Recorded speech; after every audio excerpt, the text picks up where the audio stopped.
You're leaving this house, mister, and you're leaving right now. What? I see you can walk. I can't put any pressure on my leg. Well, you better try. She says I'm Kirk Michaels. You know very well who you are, and if you don't, you better go someplace else and figure it out. Where do you want me to go? I don't care where you go as long as you get out of this house, and right now. Move. Ow! Ah! Oh. Come on now. Get up, you're faking. Get up. Hey, what's going on? What did you do to him? I was just trying to evict him. Well, how could you do this to him? I did what I thought was best. Get out. Get out of here. Get out. Get out. Get out.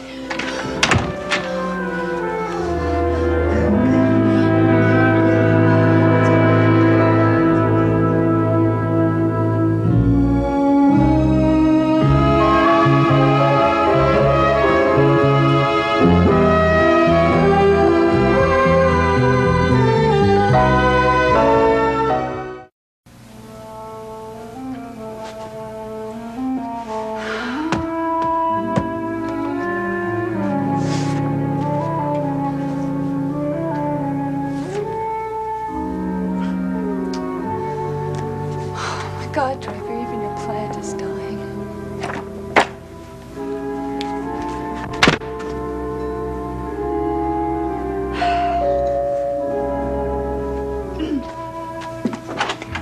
Hi, Deborah. Come on in. Hi, April. How are you? Oh, hanging in there.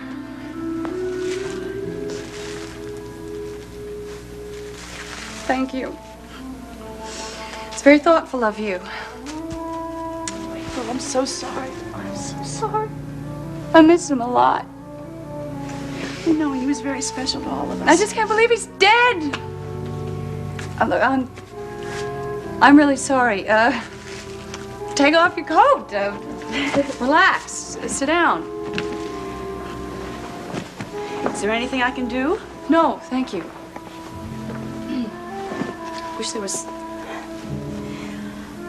April, I wish I had been able to find out the truth before Draper got on that train. Don't we all?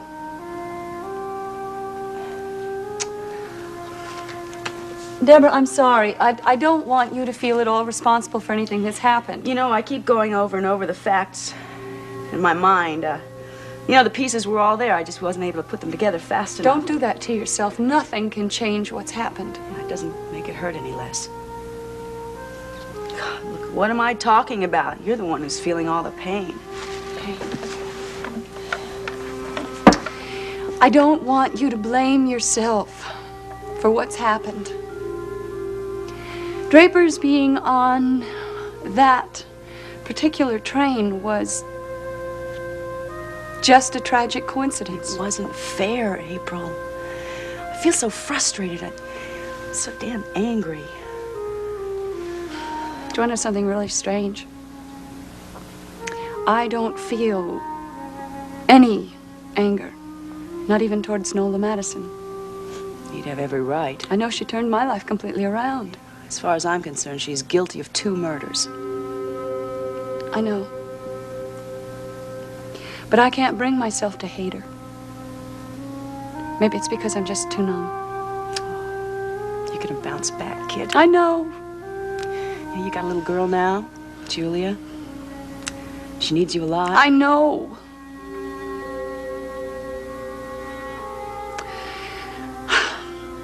Deborah, I owe you a great deal. So does Draper. So how do you figure that? Because you were his friend. Because you believed in him even after the jury found him guilty. You never stopped trying to prove his innocence. A little too late. No. Well, maybe too late to save Draper's life. But finding out the truth is very important to me. Well, I guess maybe I was at least able to clear his name. Yeah. And that means that our daughter, Draper's daughter, won't have to grow up with the stigma of having a murderer for a father. She'll be able to grow up and and be proud of her daddy. And Deborah, believe me, that is very, very, very important.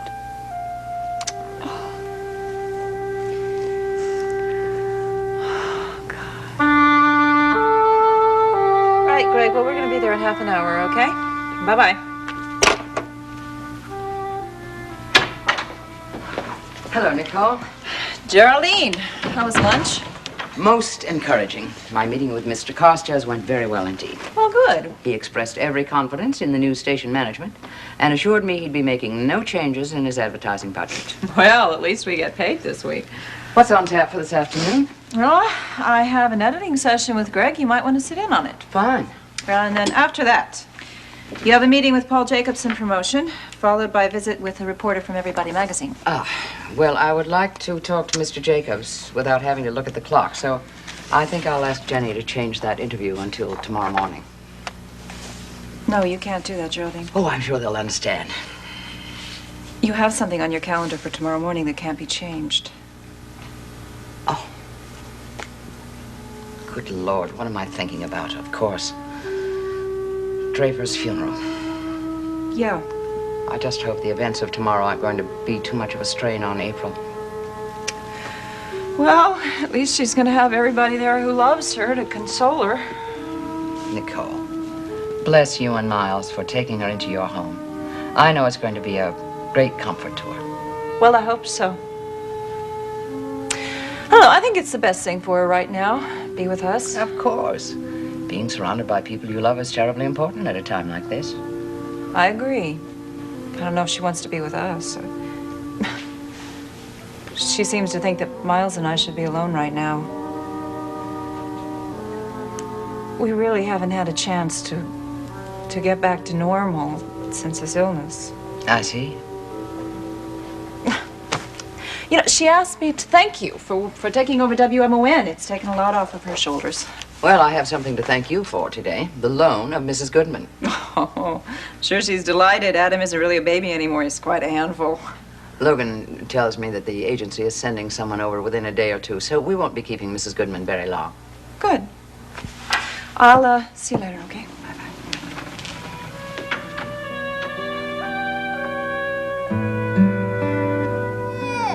Jamie, April Scott just had a beautiful little baby girl. And if you're interested, you just let me know and I'll introduce you. You know, don't tell anybody, but I even have a couple of girls on hand for your father. Of course, I'd have to get to know him a little better before I sprung that on him. You know what girls would do to marry a lawyer? Oh, we got company. Don't go away. I'll be right back. Hi. Hi. Yeah, can I help you? Yeah, can I come in? Oh, no, I'm sorry, lady. I got all the cosmetics I need. Oh, no, I'm not selling cosmetics. Well, then I got all the magazines I need. Obviously, you don't know who I am. That's a fact. You happen to be taking care of my little boy. See, I'm Jamie's mama.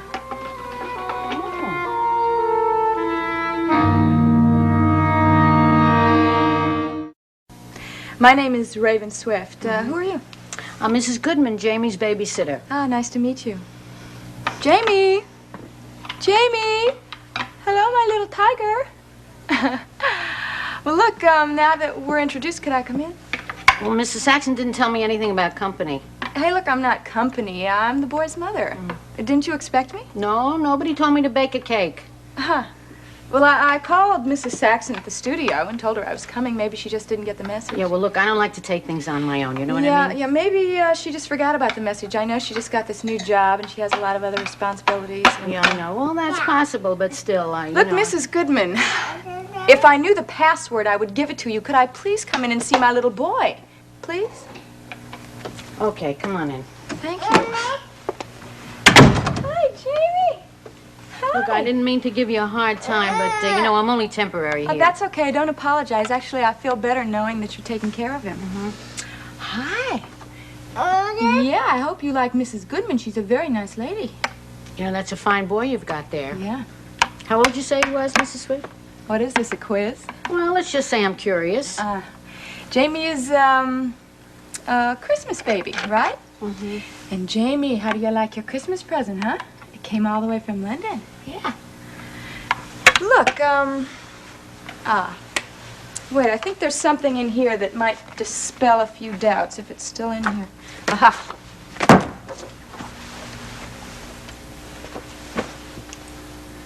Well, you were a very beautiful family. Thank you. We were very happy then, but that was a while ago. That's the bad thing about separation, you know. I can't spend as much time with my little boy as I would like. Oh! I missed you so much. I did. Did you miss me, Jamie? I bet you did, didn't you? You sound like you really love that little boy. Oh, I do. That's why I came back, because I wanted to spend more time with him like we used to. Oh, are you and Mr. Swift going to patch things up? I hope so. I hope so. Maybe we'll be a happy family again. Well, I hope it all works out for you. Thank you. My marriage is very important to me, and so is my little boy. And that's why I wanted to come back and work things out. Oh. You know, I feel like our future is in our children. I think maybe Jamie and I will spend the rest of the afternoon together. Oh, well, let me bring some of his toys out here. Oh, no. I was thinking maybe I would take him for a little walk. Well, I had him out this morning. Yeah, but the air is so nice. Maybe we could go out and it's like spring outside. Oh, look, I don't think I could let you take him out. Oh, Mrs. Goodman. I mean, don't you think a mother can take care of her own son? Oh, sure. I'll go with you. Well, that's ridiculous. You must be exhausted. You've spent all morning with him. Why don't you go take a little nap, and I'll bring him back in a couple of hours. No. I was told to keep my eye on this little fella. Look, I know that Geraldine paid you for babysitting, but I happen to be the boy's mommy, so I'm going to take him out for a walk. Yeah, and that's that. Come on, baby, let's go get your little suit on, and we'll go out and play. It's so nice out. Yeah. Jamie, you got a real pushy mother. Hello, Saxon residence. Mrs. Goodman, this is Geraldine Saxon. Oh, hi, Mrs. Saxon. You know, I was just thinking of calling you. How's Jamie? He's fine. We got a little unexpected company. Oh, who? Well, Mrs. Swift told me you probably forgot to tell me she was going to come over. Raven is there? Yeah, she just came in, and I didn't know whether to let her in at first, but it is the boy's mother. What does she want? She wants to spend the day with Jamie. She's getting ready to take him outside. She what? They're going over to the park. Mrs. Goodman, under no circumstances are you to allow her to take that child. You understand that? Yeah, sure, whatever you say. Oh, I hope I didn't do anything wrong. Would you put her on the phone at once, please? Yeah, look, Mrs. Swift, somebody on the phone for you. Yeah, look, could you go in there and button up those little things on his coat for me? Well, I'd hold off on that. It's Mrs. Saxon.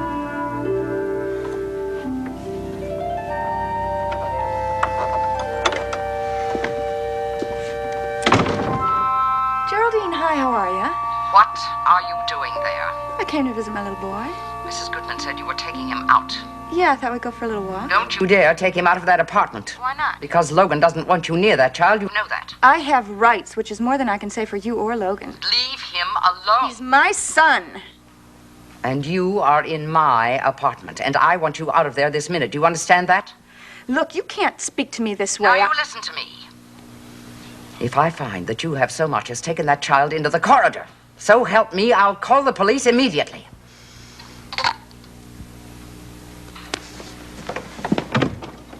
Mrs. Goodman, will you open that door? Mrs. Goodman, open the door!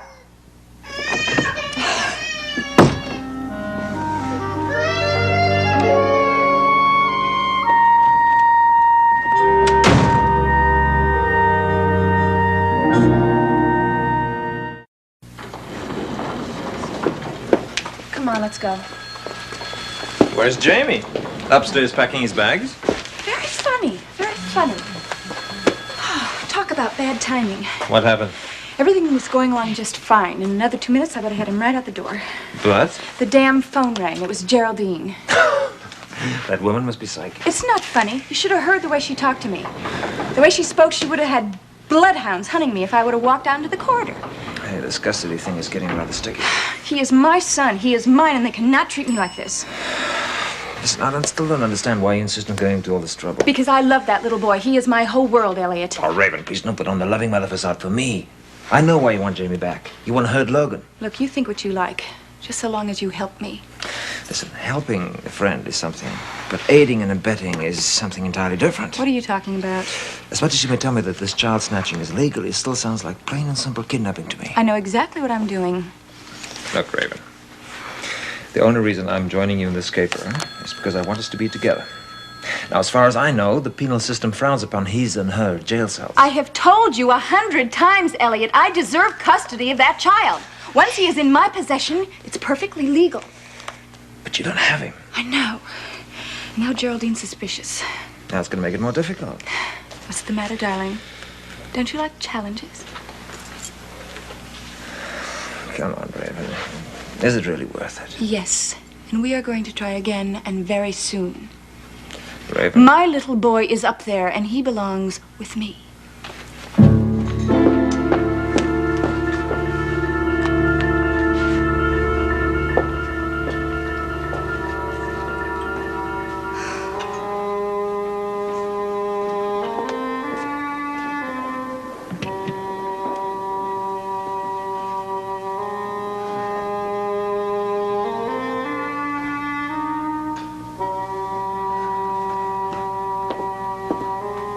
Molly, how could you have done such a thing? Well, you refused to make him leave. So it was up to me. But you don't know one end of a gun from another. I just wanted to scare him. Well, what if it had gone off? You could have killed him. Well, it didn't kill him. How is he, anyway? He's asleep. He's still terribly weak. And he's going to stay terribly weak as long as we furnish him with bed and board. Well, what you did certainly didn't help his condition. Well, having that stranger upstairs certainly didn't do my nerves any good either, you know. Kirk is not a stranger. Oh, Emily, how can you know that for sure? It was wrong of us to bring that man into this house. Top of the afternoon to you, ladies. Oh, Daddy! Daddy, I'm so glad to see you. Hello, Angel. Hello, Dr. Galt. Molly, I hope your trip was encouraging. it was informative. Well, I see the house is still in one piece. Yes. No thanks to your daughter. What? We have a big surprise for you, Daddy. Oh, Yeah, he's up in the guest room. and just who is he? Well, it all happened last night. You see, we heard this noise out in back, and well, Molly thought it was a prowler. She was absolutely sure that someone was coming to ravish us. But, Emily, are you telling me you took some stranger in? well, Daddy, he was hurt. I mean, his clothes were a mess, and he looked like he'd been through a fire or something worse. And his face was all cut up. Dr. Galt, I told Emily first thing, call an ambulance or the police, but she wouldn't listen to me. She insisted we take him in. Why didn't you call me? Well, Emily did. She said the hotel clerk said that you'd gone to bed early and that you didn't want to be disturbed. No, I did no such thing. I was in the dining room having a late supper with Dr. Finch. Well, they probably just got the rooms mixed up. But that doesn't matter, Daddy. You see, I took the best care of him that I could because I knew that you'd be coming home this afternoon and that you could help him. Well, this is quite a welcome home surprise. Somebody stumbles into our backyard, and you can't think of a better reason than to have your old father home than to patch him up. Dr. Galt, I'll call the police right No, now. Molly, don't! Molly! Emily, All right.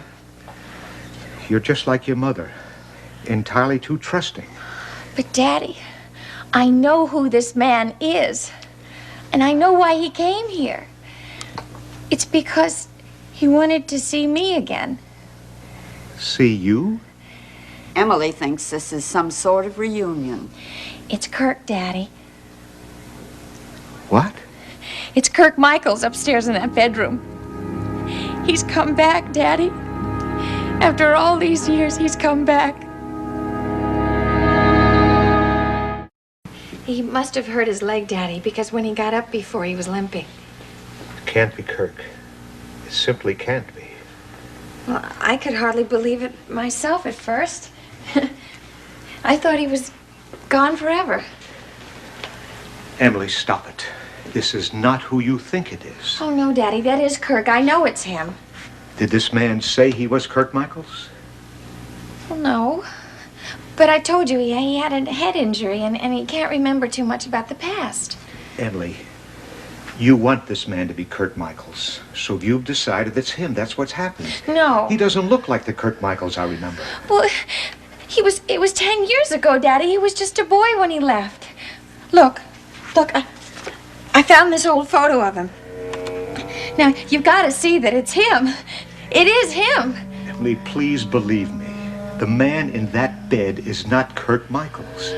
Well, how can you be so sure? I just am, that's all. If it is Kirk, why would he decide to return now? It doesn't make any sense. Well, that doesn't matter to me. All I care about is that he's come back now. And he's come back because he still loves me.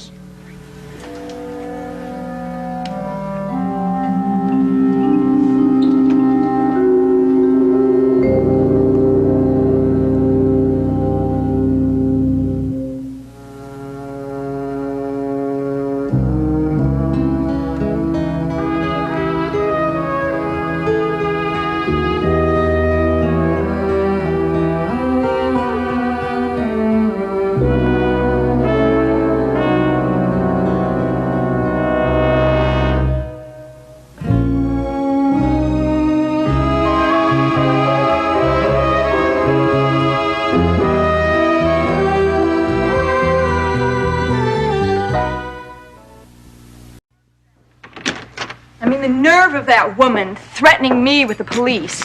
I am the child's mother. She has no right to talk to me like that. Obviously, Mrs. Saxon knew what she was doing, since the little fella is not with you.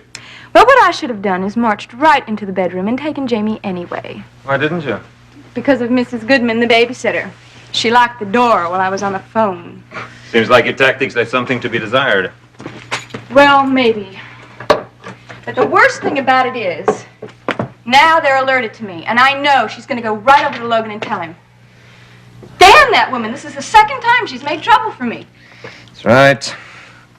I'll never forget the day Mrs. Geraldine Saxon walked right into our little love nest.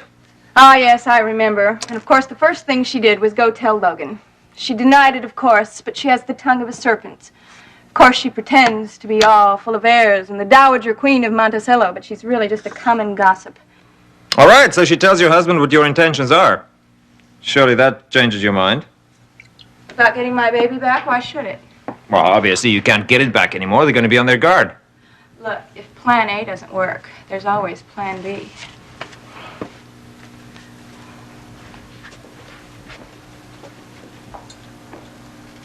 Just what is Plan B? Well, I haven't worked out the details yet, but I know one thing. What's that? Well, now that they're alerted to me, someone else is going to have to take Jamie. I can't get this knot loose. You will help me, won't you?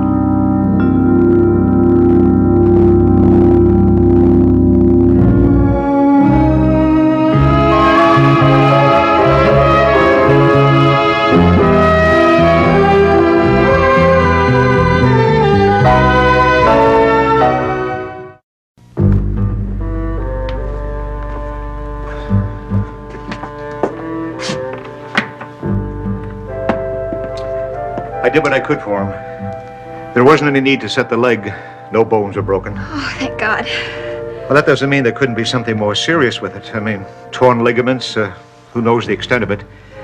But we'll have him examined at the hospital and... Oh, no, Daddy, you mustn't send him to the hospital. You can't. Emily, that man up there has been through some kind of physical and emotional trauma. Half his body is covered with bruises. And those cuts on his face and arms may take weeks and weeks to heal. As far as I know, there could be other things wrong. You're just saying that because you want him out of here. Now, I know he can't be that badly injured. You want to believe that because you want to keep him here. Because you're convinced he's the reincarnation of Kirk Michaels. No, he is not a reincarnation. He is Kirk. Emily, how can you believe such a thing? It's sheer madness. Or should I say, sheer wishful thinking. But didn't you see him? Didn't you see the resemblance? There's a superficial resemblance, but that's not unusual. I mean, they were both tall and dark. But I knew Kirk, too, remember? Yes, but you remember him as a boy 10 years ago. Well, he's a man now, and he's changed. It can't be him, Emily. I don't know who he is. And he can't seem to remember his own name. Well, whatever happened to him affected his memory, that's all. Well, maybe it did. Or maybe he realizes it's more convenient not to remember his name right now. You've been talking to Molly, obviously. Molly has a great deal of common sense. Well, it won't do you any good talking to her because she never knew Kirk. But I did. Emily, I really think you're just fooling yourself. You've had it in the back of your head for years that Kirk would come back here someday. And even as many times as I told you that it would never happen. And now you're just trying to prove yourself right, even though he's upstairs right now in that bedroom. Emily, please listen to me. Let me call the authorities. No. It'll be better for him and for you. They'll take care of his injury, find out who he is. And then I'll never see him again. That's what you want, isn't it, Daddy? I didn't say that. That's what you've always wanted. You never wanted me to see Kirk again. Well, this time you're not going to have your own way. Because if he leaves this house, I'll leave too.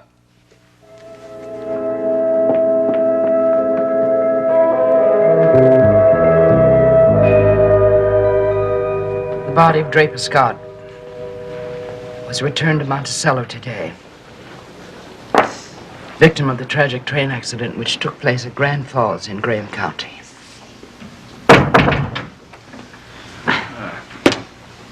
Not bad. Not bad at all. Looks very good on you in his office. Well, I just wish I felt at home in it. Yeah? You're very early. Am I? I'm sorry. I thought you wanted to have an early dinner tonight. If you've got work to do, there's no rush. No, I have a brief meeting with Nicole before her broadcast, and then we can leave. Well, like I say, there's no hurry. As long as one of us is home by 9 o'clock, that's when Mrs. Goodman said she had to leave. Yes, I know. Did you by chance talk to Mrs. Goodman today? Talked to her this morning. She said Jamie was fine. Oh. Well, Logan, when I talked to her this afternoon, Logan, I didn't know you were here. Oh, hi, Nicole. I just came to take the boss out to dinner. Nicole, the script seems fine to me. You handled it very well. Thank you. It's about Draper. The services tomorrow. Well, I guess I'll see you there, won't I? Look, you two have business to talk about. I'll be right outside. No, wait, it's not personal. I just came in to tell Geraldine I'm leaving after the broadcast. I'm going over to police headquarters. I have to tape an interview with Chief Mallory. That's fine. We've already gotten interviews with Deborah and Steve and Calvin about the reversal of the murder conviction. We were considering asking the district attorney's office to make a statement. I told Nicole I didn't know how you'd feel about that. Well, I wouldn't feel very good about it. Everybody in my office who was connected with that trial is feeling pretty lousy right now. Well, actually, we were thinking of asking Cliff for the interview since he's the one who actually handled the prosecution. Don't think he'd be very crazy about the idea either. It's a very sensitive point with all of us. Logan, it wasn't his fault any more than it was yours. No, I suppose. But if anybody's in line to get some heat, it's going to... I'm sorry. I hear April is staying with you and Miles. Yes, she is. At least until the baby's out of the hospital. How's she doing? She's holding on. Taking care of Adam today. That's another thing I have to thank you for. Recommending Mrs. Goodman. Jamie's really taken to her. Well, she's pretty wonderful. Listen, you two, I gotta go. The show's almost ready. Logan, it was nice to see you. Nice to see you, Nicole. Bye-bye. Okay, what's all this about Mrs. Goodman? I mentioned her twice. You've winced twice. What were you going to say about her? Logan, when I talked to Mrs. Goodman this afternoon, Raven was there. She was? Why? Well, apparently she took it into her head to take Jamie for a walk. Oh, my God. Mrs. Goodman didn't let her, did she? No. No, thank heaven. Mrs. Goodman sensed there was something wrong. Fortunately, I called just then. And I talked to Raven myself. I told her that unless she left that hotel immediately, I was going to call the police. Good for you. It was only an idle threat, of course. Wasn't at all likely that the police would have jurisdiction, particularly since it is her own son. Geraldine, I'm beginning to have a very ugly suspicion. I think it's just possible that Raven was planning to take off with Jamie, sort of take possession of him. She had lunch this afternoon with Cliff Nelson. He told me about it, and he said that, well, I think he may have given her the idea that all she has to do is to take him back. Give me a rain check on that dinner night, will you? I think it's very important that I talk to Raven, and I mean now.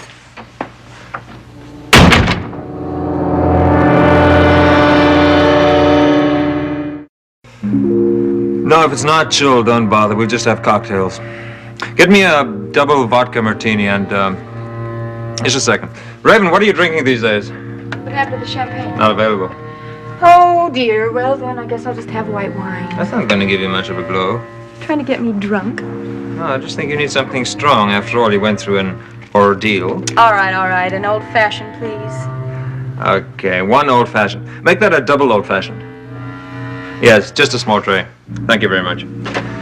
I ordered some cocktail sandwiches, too. I don't want a cocktail sandwich. I want a steak. I want a big, juicy, red, rare steak about 4 inches thick. We can take care of that later. Ah, so you've invited yourself to dinner again. I think you need company. You're badly shaken up. Matter of fact, so am I. This suggestion that I try my hand at kidnapping. Oh, I'm sorry, Raven. There are many things I do for you, but committing a federal crime is not one of them. Are you telling me you won't help me? I'll help you, but I won't do the actual abduction of the child. Ah, come on, don't you see? If you got caught carrying this little bundle of joy, all you have to do is bat those bedroom brown eyes at the officer and say, "I'm his mother, sir." That's an advantage I don't have. I guess you're right. But you could help me. Oh. I don't know. You can think of something. You have an evil mind. I know that. Thank you, darling. I assume that's meant as a compliment. Of course. I just have so much to think about in order to make this thing work. You see, I have to get Jamie back from Logan without causing too much trouble. And then I have to petition the court so that Logan can't get Jamie back again. You're not worried about that part? Yes, I'm worried. Logan's the district attorney. I know he's going to take some kind of legal action. Well, undoubtedly, he'll start by claiming you're an unfit mother. Well, if he does, I'll take his words and shove them right down his throat. I am not an unfit mother. I haven't had a chance to be any kind of a mother at all. Of course, you took that chance away yourself. I did not. It's Logan's fault. He's the one that broke up the marriage. I couldn't be much of a mother then, could I? All right. I know that it was wrong of me to go to London and leave my baby, but it just means I'm human, doesn't it?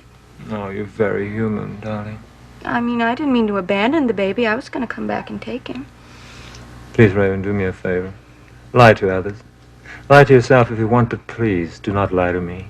I'm not lying. Oh, come on. You had absolutely no intention of ever coming back. You gave that little bundle to the Scotts. You even told them to adopt him. Yeah, well, they didn't, did they?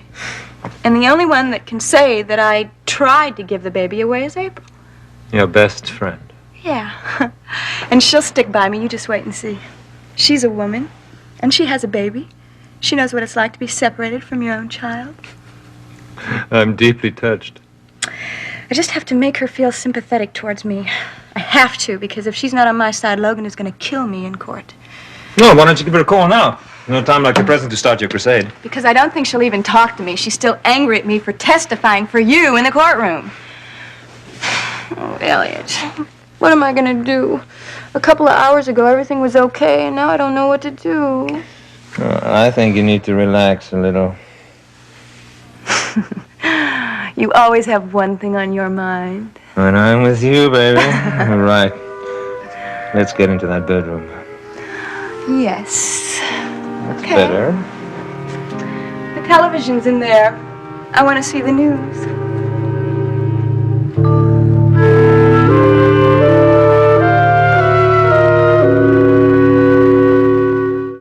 The body of Draper Scott was returned to Monticello earlier today, victim of the tragic train accident which took place at Graham Falls in Graham County.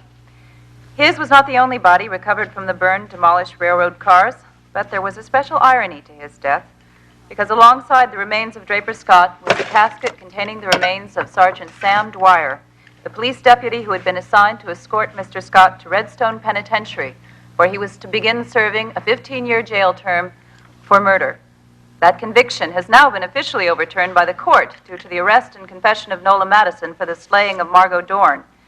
Draper Scott made his return journey once again in the company of Sam Dwyer, no longer linked by the handcuffs which connected them in death.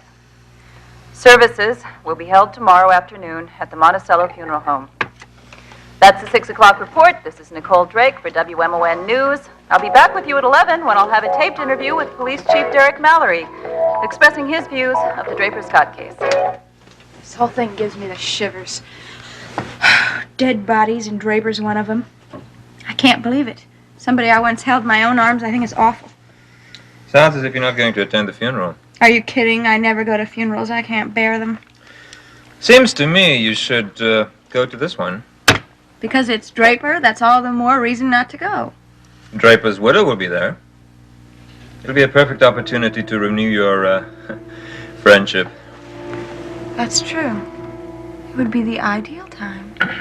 I'm sure you can manage to look appropriately sad and sympathetic. Are you kidding, darling? I can cry at the drop of a hat. You are a genius. Appreciation, finally. Oh, yes.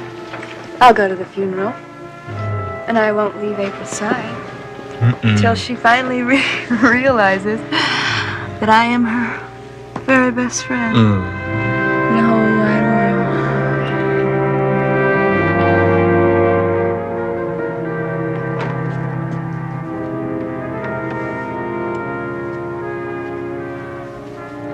He may be asleep. I gave him a sedative.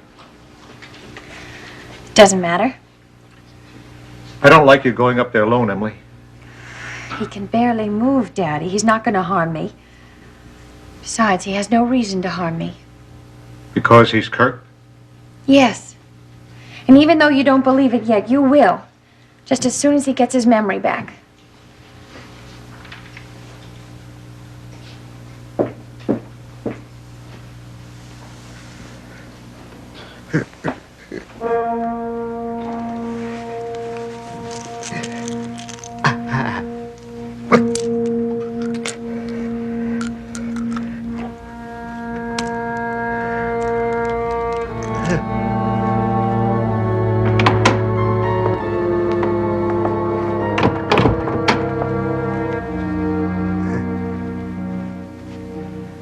Dr. Gold? Are you all right? Yes, I'm fine, Molly. Just a little discomfort. Miss Emily said you saw a doctor in Chicago. Oh, it was more of a social visit, Molly. Will Finch is an old friend of mine. I let him put the stethoscope on me just to keep him happy. Are you sure there isn't anything I can do? Can I get you a drink or something? I'll be all right, Molly. I'll be myself in just a few seconds. Well, I can't blame you for not feeling well, considering the homecoming you've had. Yes, it was quite a shock. Oh, I'm so sorry it happened, Doctor, but there was nothing I could do about it. I know, Molly. I have never seen Miss Emily act this way. I mean, usually she's so frightened of prowlers, especially when you're not home. But this time... Well, she is a physician's daughter, Molly. She saw that the man was hurt. Well, then why didn't she let me call the ambulance? Or the police, or somebody? She obviously thought that she could take care of him herself. It isn't only that. You heard her. She said he was Kirk somebody. Yes, Molly, I heard her. But I'm afraid it's just wishful thinking on my daughter's part. Oh, then this Kirk was someone she liked. Yes, someone she liked. Very much. She showed me a photograph of him, but it was taken 10 years ago. She said that this Kirk Michaels actually lived in this house. Yes, he lived here, but not very long. Just a few months. I see. You mean he was a servant? No, not exactly. He did odd jobs around the place, but that wasn't the reason he was here. My wife brought him here. I see. My wife was a school teacher, you know. Very active in school activities and county educational programs. Doctor, don't you think you ought to lie down a while? Yeah, I guess you're right, Molly. I am a bit tired from the trip. Took longer to get here than I thought it would. There was a railroad accident last night. It slowed things down quite a bit. Well, I've got your bed all ready for you. You can go up whenever you want. Thank you, Molly. Oh, and Molly. Yes. Don't worry about the young man. I'll get rid of him. How? As soon as I get my daughter calmed down, I'm going to call the police.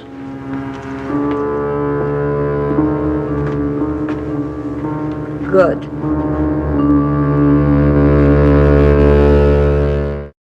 I mean, you know April. She's so naive. She obviously never grew up. I wouldn't underestimate her if I were you. Under those china blue eyes, there are several layers of tempered steel. That's not true. She's so soft all the way through. She's so sentimental. She doesn't know a thing about people, and she obviously doesn't even know who her friends are. She should have been grateful to me for giving her Jamie. I mean, lending her Jamie. Because she thought she couldn't have a baby herself. It's Logan who was wrong. He had no right to go take that baby away from her, and she should resent him for that.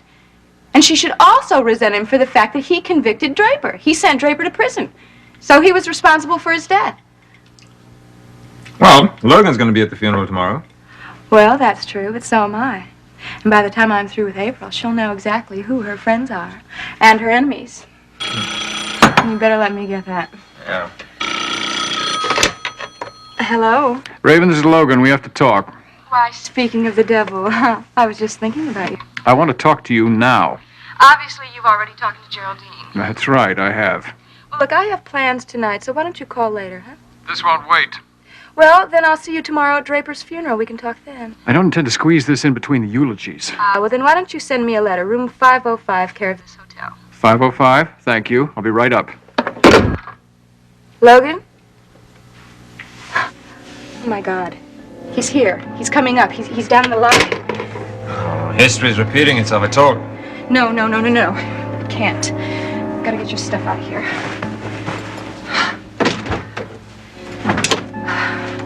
Look, he can't find you here. Well, come on, Elliot, you've gotta hide. Hide? Way in the closet? Under the bed? Oh, for God's sake, you separated. Look, I cannot let anything stand in my way of getting that child back. Will you do something?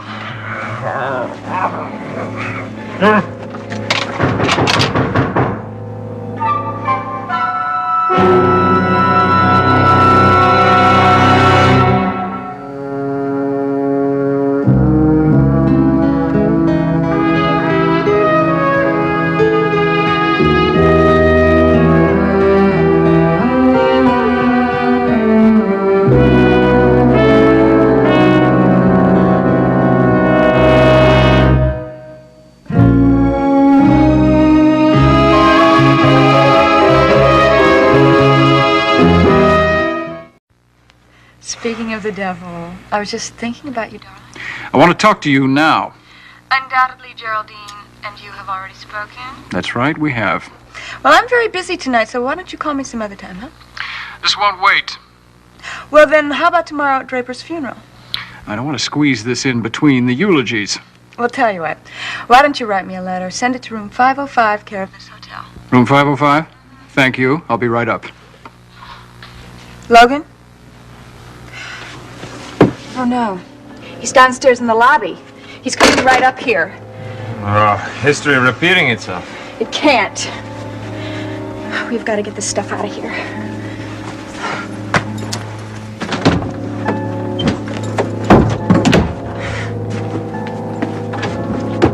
Elliot, he can't find you here. Come on, you've got to hide. Where? In the closet? Under the bed? You separated from the man. Elliot, I cannot let anything get in my way of getting my son back. Will you come on, do something?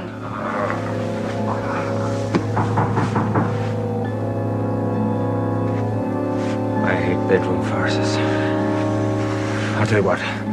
You go in the living room and keep him there. I'll stay here and I'll close the door.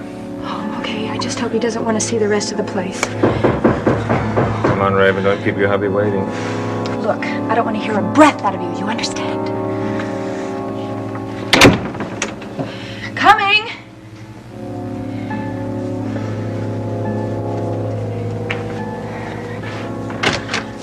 Logan. How are you? Mind if I come in? Yeah, please. Thank you. Well, this looks very comfortable. Very nice indeed. Thank you. Here you dropped by and visited Jamie this afternoon. Yeah, as a matter of fact, I did. It was lovely. Why did you do that? Did what? Well, I just had this wild idea. It's probably wrong, and you tell me if I am, but it occurred to me that you might be thinking of stealing him.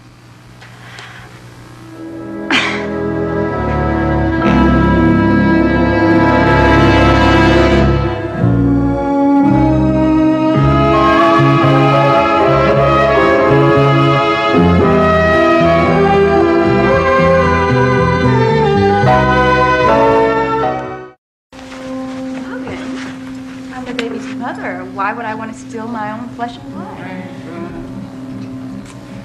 Please don't kid me, huh? I mean, I can think of a lot of adjectives to use to describe you, but dumb isn't one of them. How could you possibly think a thing like that? That was never my intention. Then why'd you come by to see him? Do I have to have a reason to see Jamie? Well, let's just say he's never been your #1 priority, has he? These are very nice. Look, I know that I've neglected him, and I feel terrible about that, and when I came back from London, I promised that I would make it up to him. I think your nose is starting to grow. Logan, come on, this is ridiculous. It was a beautiful spring day, and I couldn't think of a better way to spend it than to take Jamie out for a walk in the park. Huh. And the idea of a one-way trip just never occurred to you, right? Oh, no, I was going to have him home by dinner. You know, I wouldn't be surprised if you had a complete nursery set up in that bedroom of yours just waiting for Jamie to arrive. That is not true. Will you go sit down? You're making me very nervous. Well, I'm sorry. Thank you for the hospitality, but I'm more comfortable standing. Why do I have to have an ulterior motive to see my son? Isn't it perfectly natural for a woman to want to be with her child? Look, it's Geraldine. She has a very fertile imagination. She's blown this whole thing out of proportion. Is that what she did? Yes, and if anyone should be kept from Jamie, it's that woman.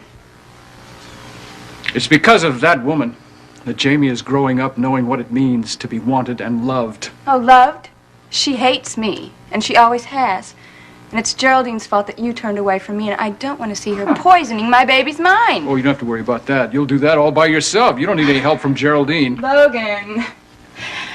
Logan. Why can't you believe that I love my son?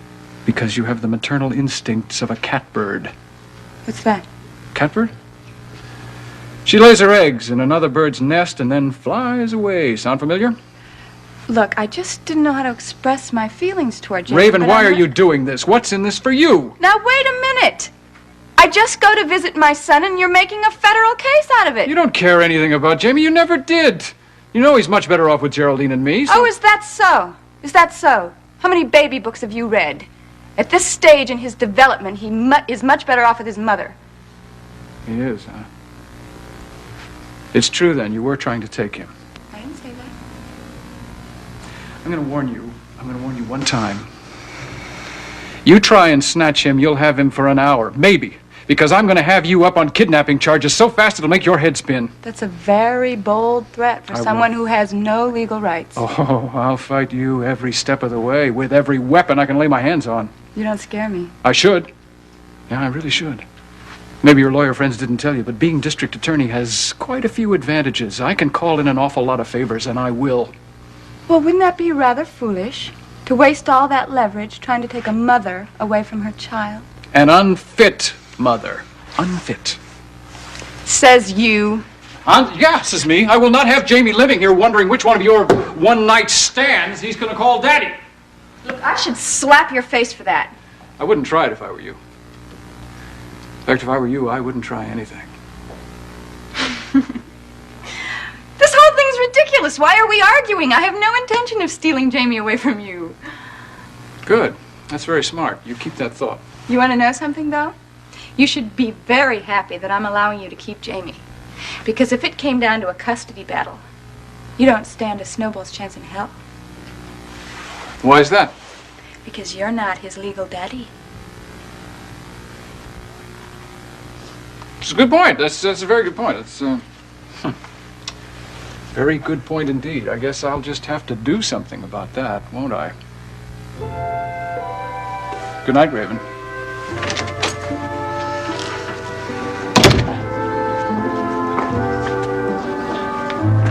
Elliot? Elliot?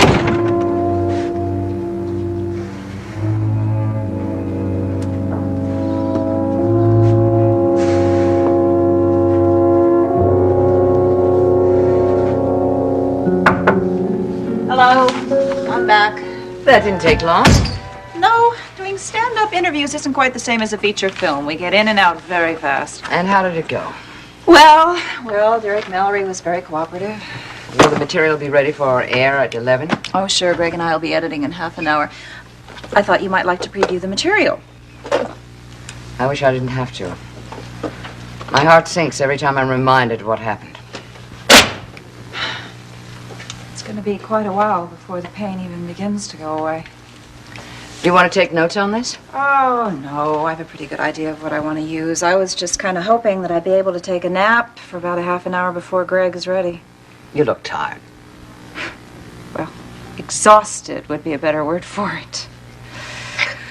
I do need a little rest. Nicole, you've had to live through this tragedy every day and then come here and report it. I know these last few days have been a terrible ordeal for you. Well, I've just been doing what I have to do. I'll see you in a little while.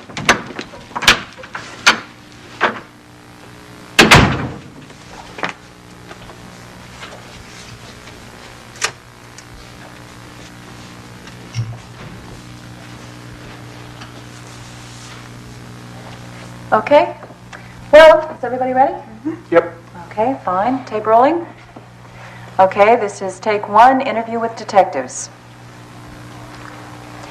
This is Nicole Drake at police headquarters. I'm talking to detectives Deborah Saxon, Steve Guthrie, and Calvin Stoner.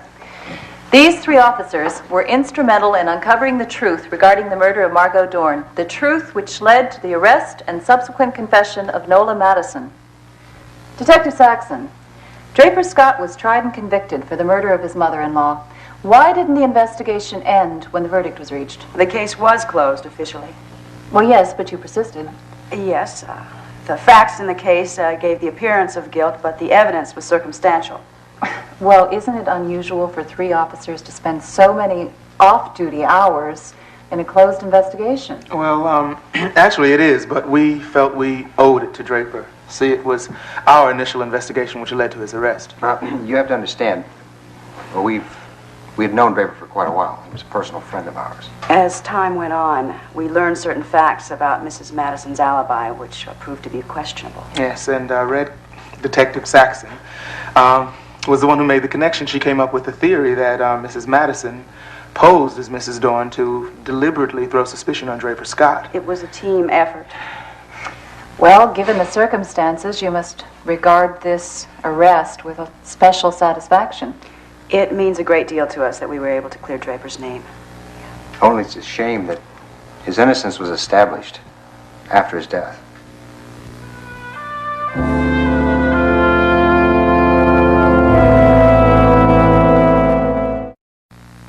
Nola Madison is undergoing psychiatric testing to determine whether she'll be remanded to a state penitentiary or to a mental facility. Right now, Deborah Saxon, Steve Guthrie, and Calvin Stoner see this as bitter consolation for the tragic events at Grand Falls Bridge, meted out a death sentence to an innocent man just hours before their efforts would have freed him. This is Nicole Drake at police headquarters. Oh, Harry, this is just a note to you. I would like to butt this interview with the interview I'm doing with Chief Mallory later, okay? Come in. Finished. Geraldine, how are you? I'm fine. The stage manager told me I might find Nicole in here. I'm sorry, you missed her just by a few minutes. Oh, dear. Is she out covering a story? Well, she just got back from one, actually. A police interview about the Dorn murder. Oh, that couldn't have been very much fun for her. She's a fine reporter, Miles. Somehow she manages total objectivity while covering a story that has to be tearing her apart. I saw that today. Is she feeling all right? Oh, yes, she's very tired, of course. She just went to the lounge to lie down for a while. Oh, all right, then I won't bother her. No, I'm sure she'll want to see you. Well, she needs her rest more than she needs my company. Truth is, she hasn't been sleeping very well lately, and part of that is my fault. I've been doing my share of tossing and turning.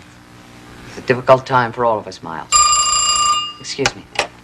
Hello. Geraldine, this is Logan. Oh, Logan, how nice of you to call. Hope I'm not interrupting anything important. No, Miles just dropped by to see Nicole. We were just chatting. Well, I was hoping you'd find some time to chat with me this evening. I really need to talk to you.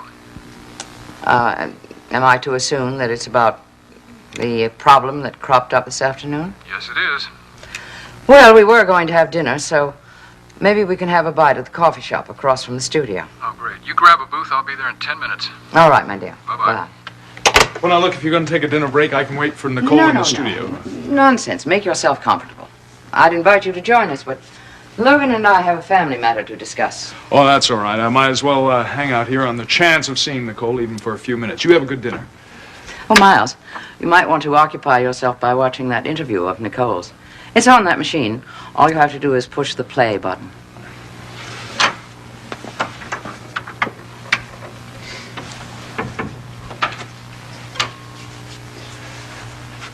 Well, it's not as good as seeing her in the flesh, but...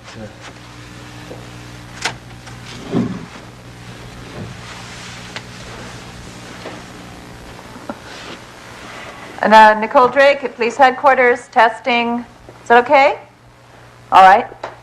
Derek, you say something? What do you want me to say? Well, anything. We just need a proper voice level for you. Oh, I'm Derek Mallory, and I'm very pleased to be standing here talking to the most beautiful television reporter in Monticello.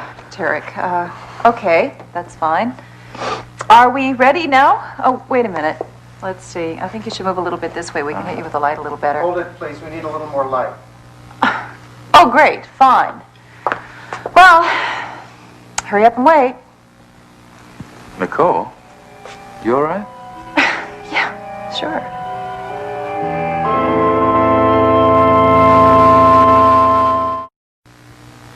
Well, you heard what he said. It's going to take him a minute to get that thing out of the van. Could you hold that? Sure. You might as well relax. I'm relaxed, Nicole. You're the one who's wound up like a spring. It's been a hard day. Is it just the pressures of the job that have you so tense? What do you mean? How are things at home? Right now, living with Miles couldn't be the most pleasant experience. It isn't that Who the bad. hell does he think he I mean, things aren't all that good. Derek, Look, I know Miles couldn't be over his illness yet. he's getting better every day. Still, you must be under a lot of pressure, and you've got somebody else living at the house now, don't you? Yeah, April's staying with us. She can't be alone right now. Yeah, I'm sure she can, but I still hope you haven't taken on too much. You're starting to look a little tired. Flattery will get you nowhere. Still, I'm sure Miles and April wouldn't want you to trade your health for theirs. Don't worry about it.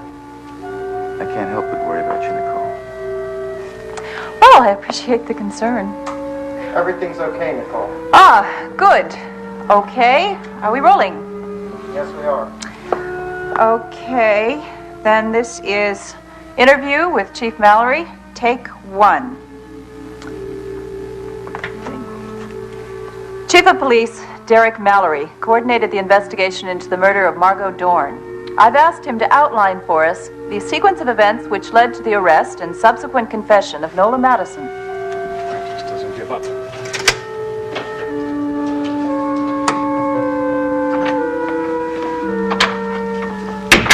Hello. What are you doing here? I just came by to see how my loving wife was getting along. So good to see you. Where's Jolene? Didn't she tell you I was in the lounge? Well, she stepped out for a bite to eat. She said you were resting. I didn't want to bother you. Oh, I see. Well, I was taking a little nap, but proved to be an exercise in futility. Must be tired. Oh, my body is screaming out for sleep, but I can't seem to nod off. I got too many problems, too many things on your mind. Well, I can't forget the things that have happened. Feels like weeks since I've gotten any sleep. Well, you know, that isn't very good for you. Maybe I can help you. Well, I'm ready for any and all suggestions. Well, I just thought that maybe you would sleep better if if we were sleeping in separate rooms, at least for a little while.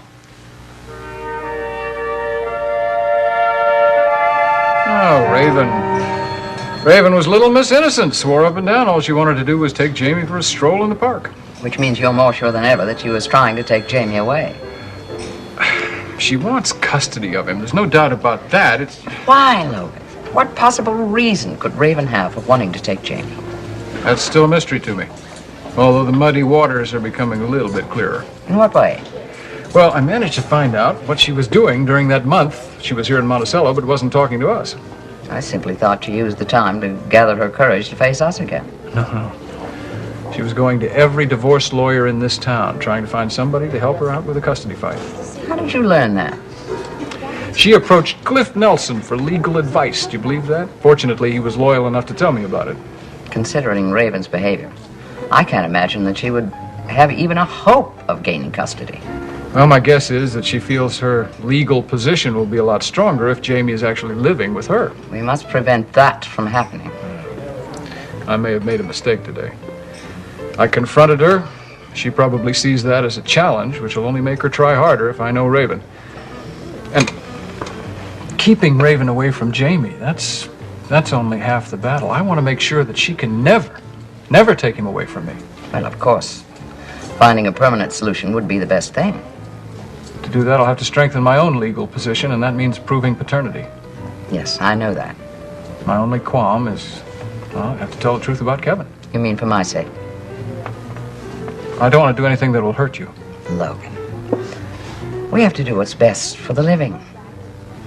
And that's why we must do everything possible to see to it that Jamie stays with you. Thank you. Kevin would want it that way. I know that. I'm sure of it. You have to do what must be done. Jamie is your son, and he's entitled to his birthright. Surely you must know that I'll support you every step of the way. 150%.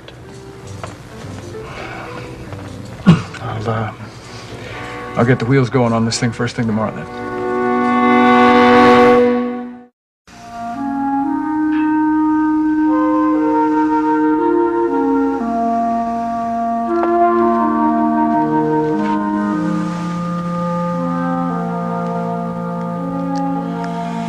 Elliot, what do you think you're doing?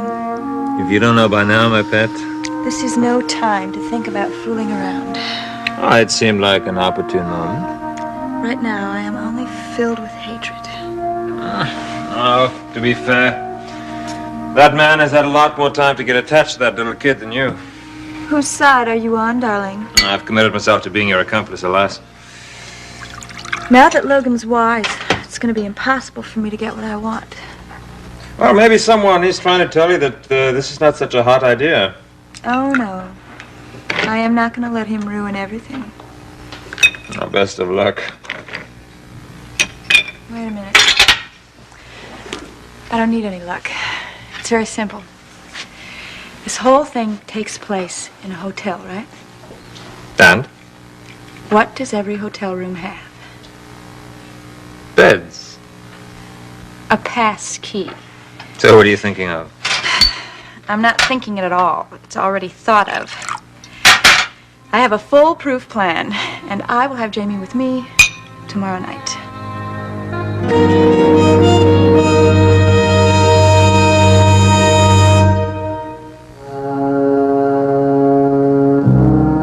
Seems as though a harmony is hard to find.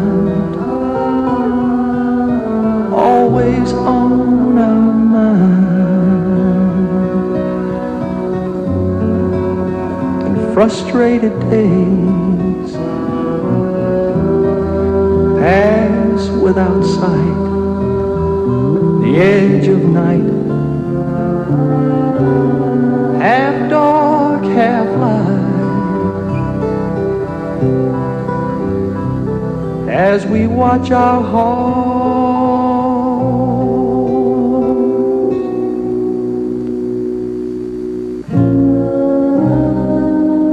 trying to hold the tenderness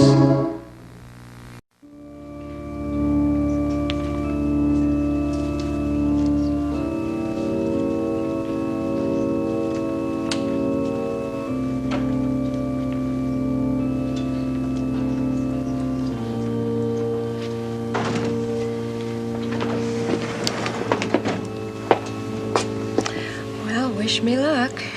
Here I go. You're gonna have to fight your way through a circle of friends. Whatever I have to do, I will do. Oh, yes, you have that glint of determination in your eyes. But I think you should look a bit more grief-stricken. Don't worry, by the time I get to April, I will have tears streaming down my cheek.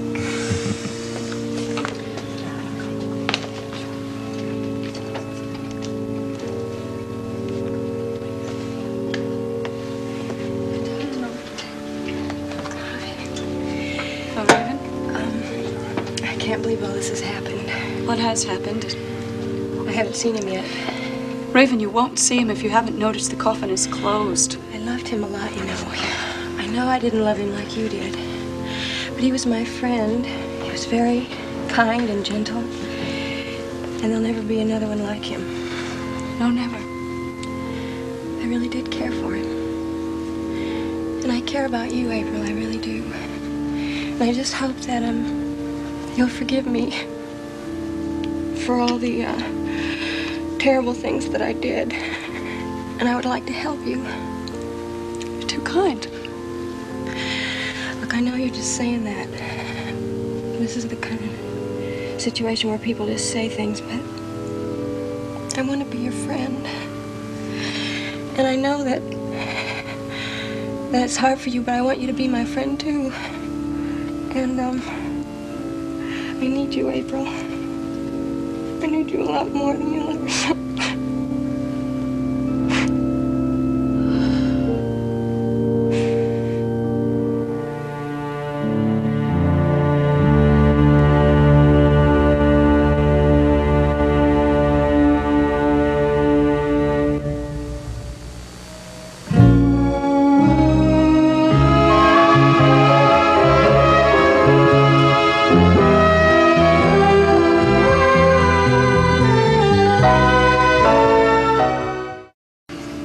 Quite frankly, I'm very surprised that Raven is here at all. Of course, she was engaged to Draper at one time. Thank heavens that never took place. Still, she is giving quite a performance. If you didn't know better, you'd swear she was April's closest friend. You know, Logan, Draper was concerned about that. Before he left for prison, he asked me to... Well, I guess this isn't the time to discuss it, actually. I'm very surprised that Raven would go any place where she would have to encounter us. Why do you say that, Joe? No, Raven's been playing some of her games, Nancy, but like you say, it's not really the time and place to talk about them.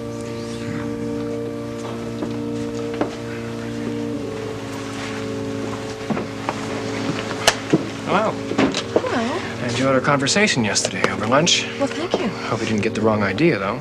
What do you mean? You know what I mean. Regarding your baby, I want you to know I'm not advocating any kind of drastic action, such as kidnapping the kid and maybe crossing the state line. Oh, look, that thought was very far from my mind. Don't worry about Well, that. good. Keep it there. Actually, I'll be quite frank with you. The reason I wanted to have lunch is because I find you to be a very attractive man. Really? Oh, you're not too bad yourself, Mrs. Swift. Raven, remember? Oh, yes, Raven.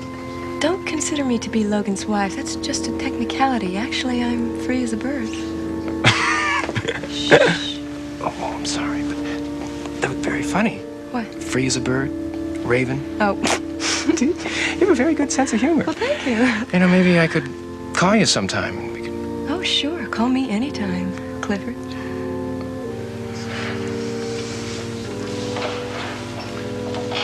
We have both suffered a substantial loss, April. I hope it will have softened your feeling towards me. I don't have any hard feelings, Elliot. Not towards you and not towards anyone else. Not really feeling much of anything right now. Oh, but you will. You will. When the numbness is past, when the feeling gets back, I hope you will try to forget the harsh words that have passed between us. You're the only link I have to Margot now, April. I don't want to lose you, too. I don't know what to say to you right now, Elliot. Just say that you'll let me call you sometime. April, I think they're about ready to start.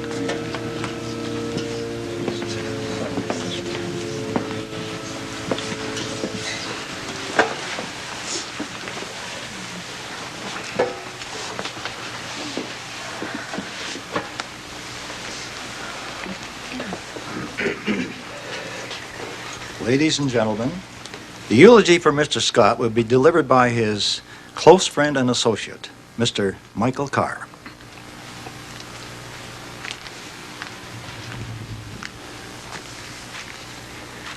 We all know the terrible tragedy that has brought us here today.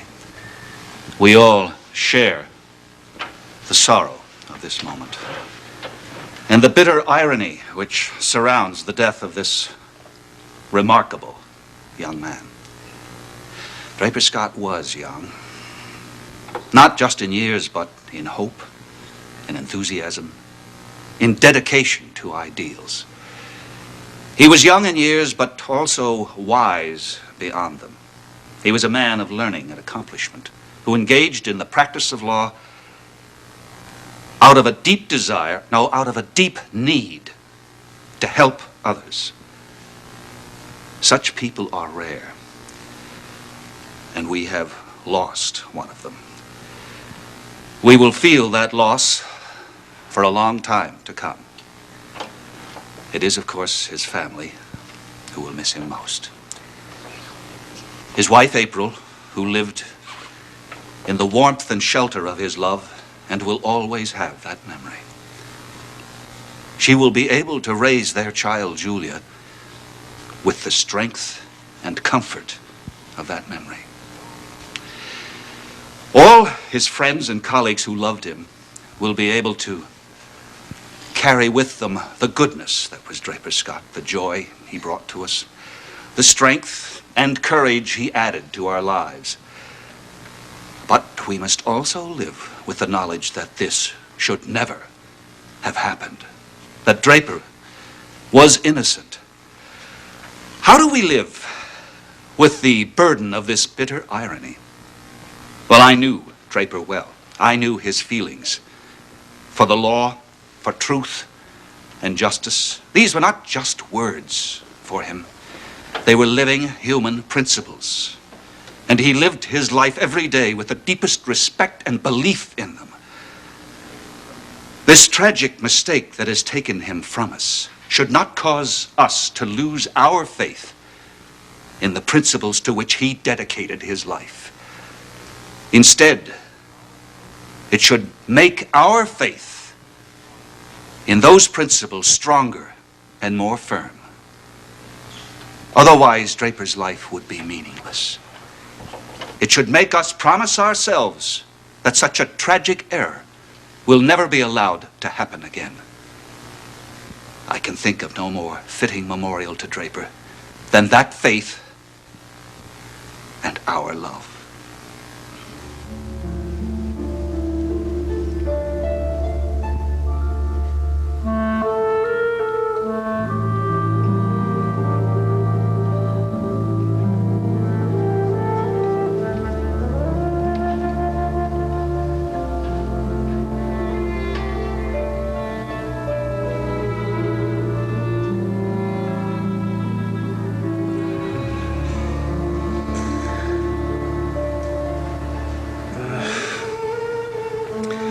I was dreaming. What about? I don't know. I was just dreaming.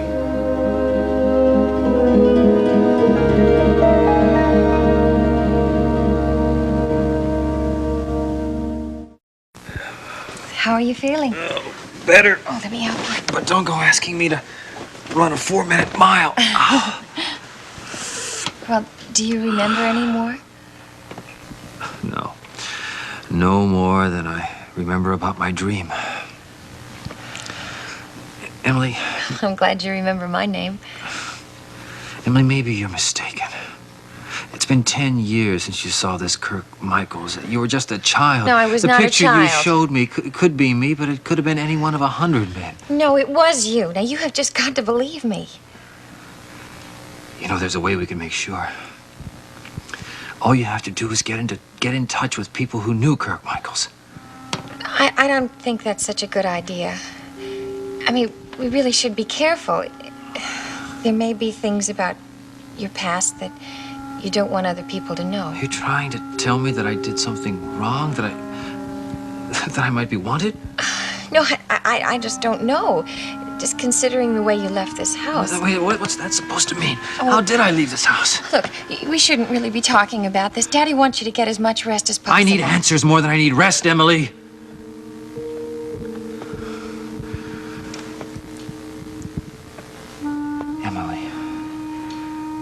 Emily, you know me. You know me, obviously. You know something about Kirk Michaels. Well, it wasn't anything bad. It's just something you did when you left this house 10 years ago. And it wasn't exactly a crime. If it was, I'm as much to blame as you. But the police might be interested. Kirk, I'm not just thinking about the past. I'm thinking about now. I don't know what's happened to you in the last 10 years. You might be in some kind of trouble. Trouble? Yeah, trouble.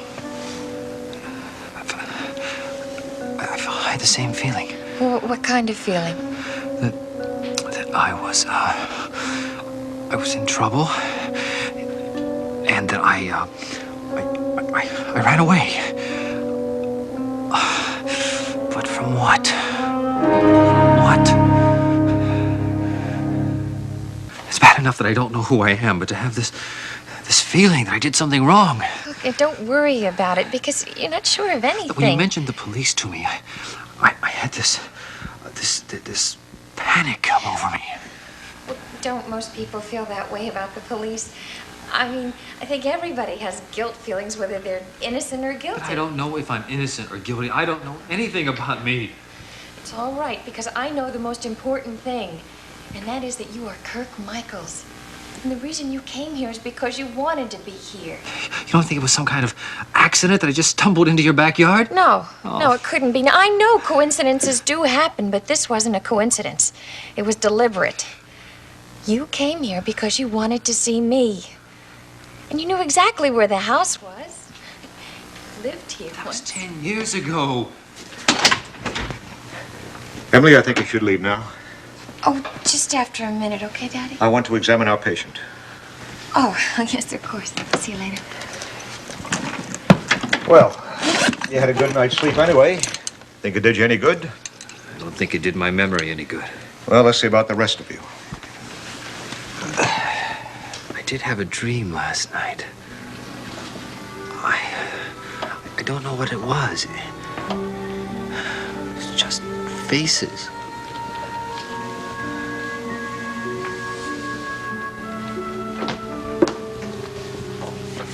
April all settled?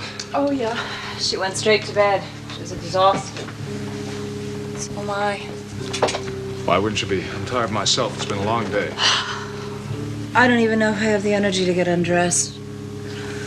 Feel like I could sleep with my clothes on. I've been sleeping very well lately. I know last night you got up in the middle of the night. What was it, 3 o'clock in the morning? Left the room? Just went downstairs for a little while. It's my fault, wasn't it? No. Of course it was. I'm the reason you're not sleeping well. It's my own insomnia. It doesn't bother me. How could it not? Tossing and turning on the light, turning it off. We're both tense. It's only natural. You mean under the circumstances? Well, All of the circumstances? because of Draper. Because of us.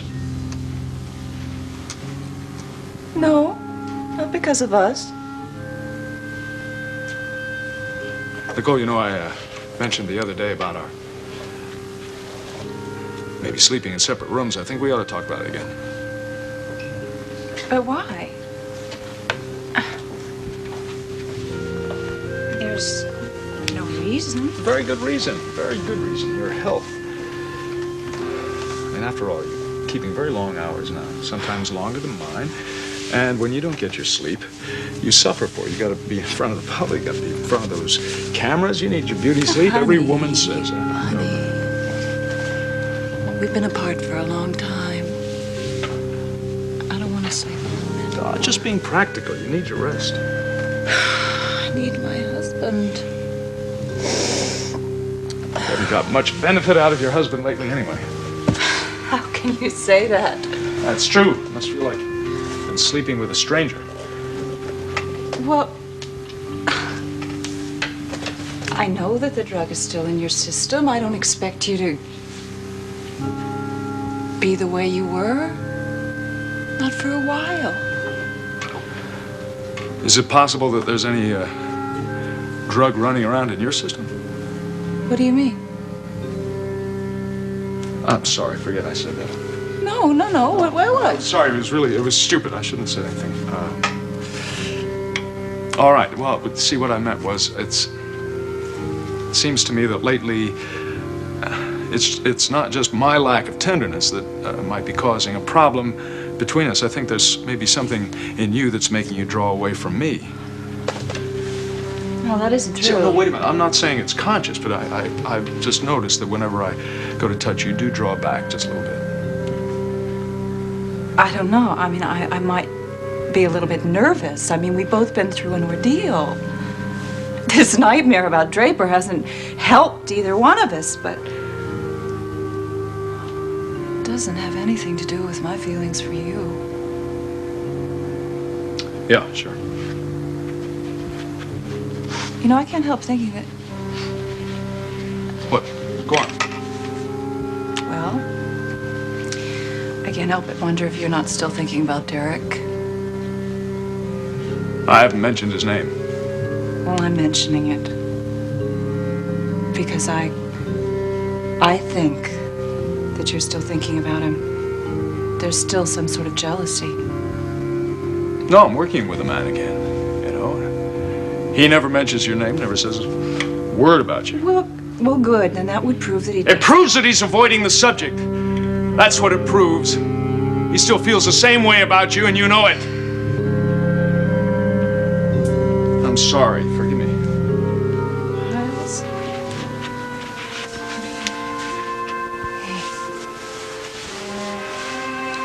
I love you. You're the only man that I love. And you're the only man that I want.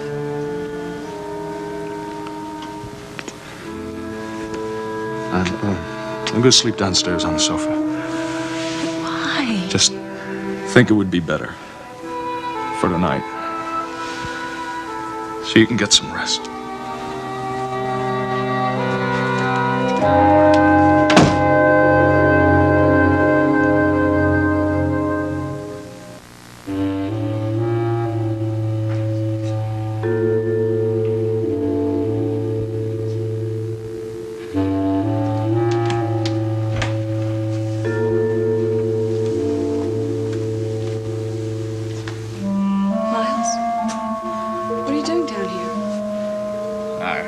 Ask you the same question. I woke up and I couldn't get back to sleep, so I thought I'd come back down. Miles, why are you sleeping on the sofa? Oh, it's an act of charity. Nicole hasn't been sleeping very well lately because of my tossing and turning. I thought I'd give the poor woman a break. Is that the only reason? April, go on back upstairs. You get to sleep. Miles, what's going on here? I mean, you've got a guest room. Why don't you go and sleep in it and I'll stay on the sofa? Don't be silly now. Go on back upstairs to bed. Look, Scoot, go on. There's obviously a problem here, and I just can't help but feel that I'm part of the cause. Don't you go getting paranoid now, huh? There's been enough of that around this house. Please go back to bed now. I don't want to go back to bed. I can't.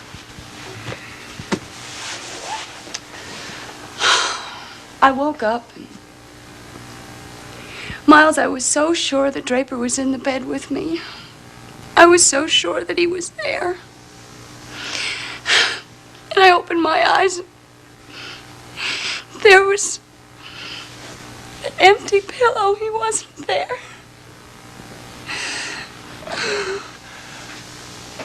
I know.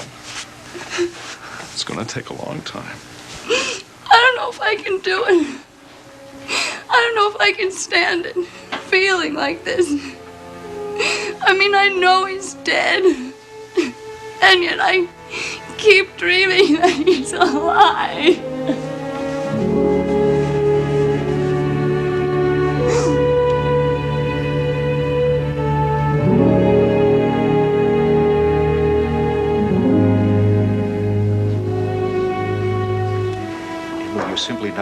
unreasonable. If we called the police, we'd be helping everyone in this house, including that young man up there.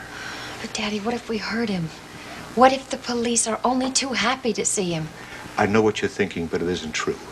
I promise you, I won't rake up all those dead ashes, and I won't press charges. Isn't that enough? No, because what if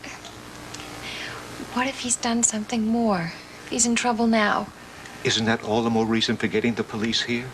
Do you want someone here who might be a wanted criminal? Daddy, all I know is that I want him here. I lost him once, and I don't want to lose him again. Emily. Daddy, you're forgetting the most important thing. He's my husband. Kirk is my husband.